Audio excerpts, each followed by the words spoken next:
So for biceps and forearms, we're going to do them together.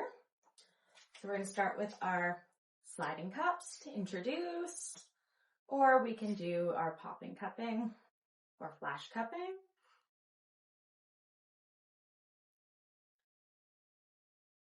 When you go to do moving cupping in the forearm, odds are you're going to want to use a smaller cup than you would for bicep.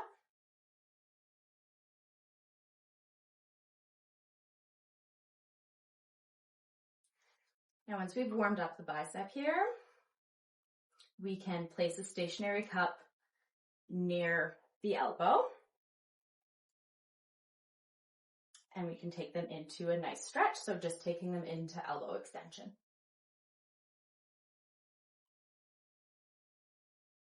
Depending on where you felt restrictions in the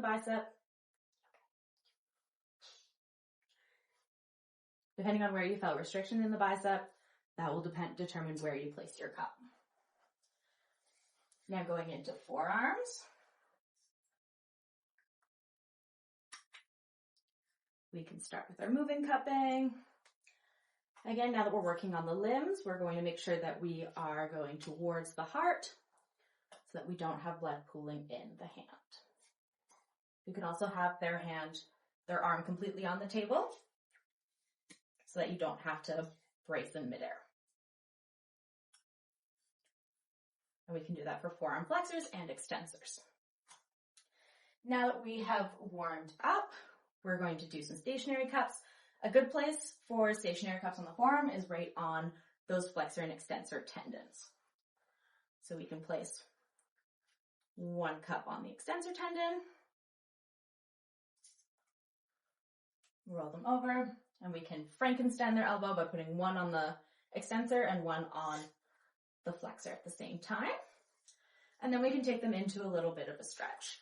So we're going to hold on either side of their hand here and brace our thumbs on top of their wrist.